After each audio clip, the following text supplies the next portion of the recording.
माँ की आखिरी दुआ। गांव के किनारे एक छोटा सा घर था जहां रामलाल अपनी पत्नी सुनीता और दो बच्चों अंशु और रवि के साथ रहता था। रामलाल एक ईमानदार किसान था जो कड़ी मेहनत करके अपने परिवार का पेट पालता था।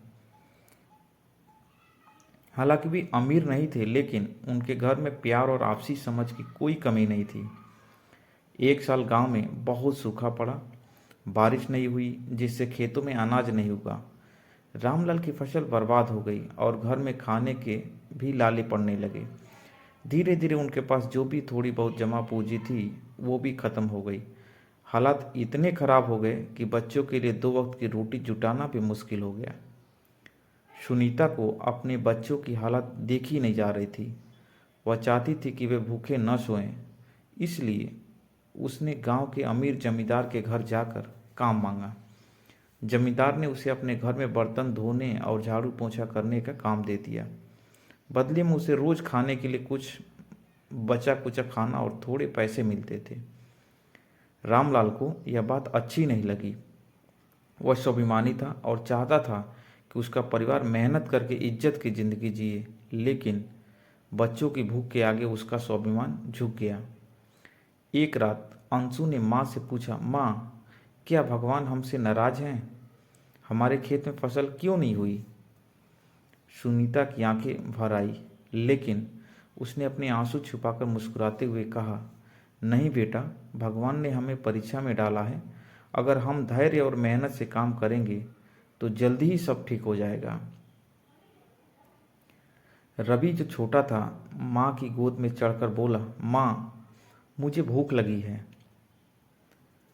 सुनीता ने बचा हुआ थोड़ा सा खाना उनके सामने रख दिया। खुद भूखी रह गई, लेकिन बच्चों के चेहरे पर मुस्कान देखकर उसकी भूख मिट गई। हालात पहले से ही बुरे थे, लेकिन किस्मत को शायद कुछ और ही मंजूर था।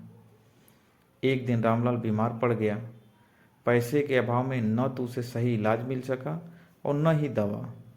उसकी हालत दिन प्रतिदिन बिगड़ती चली गई।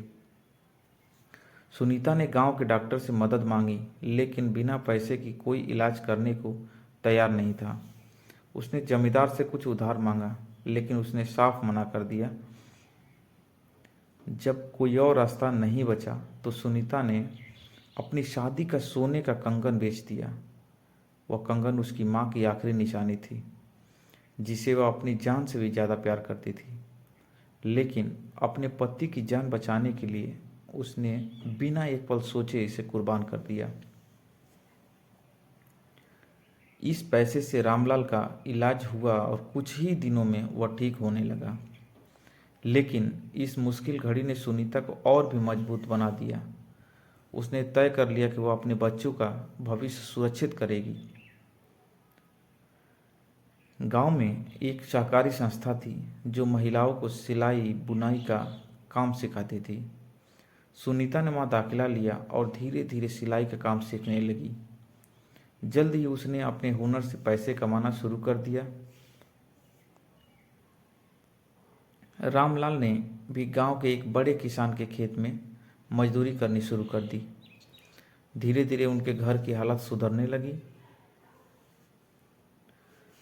अंशु और रवि अब अच्छे स्कूल में पढ़ने लगे। अब अंशु ने अपनी माँ से पूछा, माँ, क्या अब हमें भगवान की परीक्षा नहीं देनी पड़ेगी? सुनीता ने मुस्कुराकर कहा, परीक्षा कभी खत्म नहीं होती बेटा, लेकिन मेहनत और सच्ची नीयत से हम हर कठिनाई को पार कर सकते हैं। समय बीतता गया और अंशु व रवि बड़े हो गए।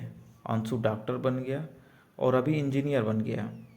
उन्होंने अपनी माँ और पिता की मेहनत को कभी नहीं भुलाया।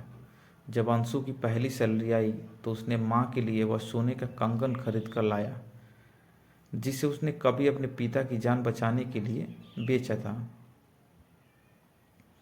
सुनीता का आंखों में आंसू आ गए, लेकिन इस बार ये आंसू खुशी के थे। एक कंगन तो बहुत कीमती है बेटा, सुनीता ने कहा। रवि ने कहा, नहीं माँ, सबसे कीमती आपकी ममता और आपकी मेहनत है। आपने हमें सिखाया कि कोई भी मुश्किल इंसान से बड़ी नहीं होती। अंशु ने जवाब दिया। उस दिन पूरे घर में सिर्फ खुशी थी, एक माँ की जीत, एक पिता की मेहनत और बच्चों का प्यार।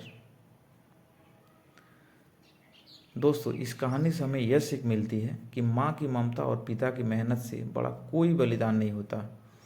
जीवन में कितनी भी कठिनाइयाँ आए, अगर परिवार साथ हो और मेहनत का साथ न छोड़ा जाए तो हर अंधेरा मिट सकता है।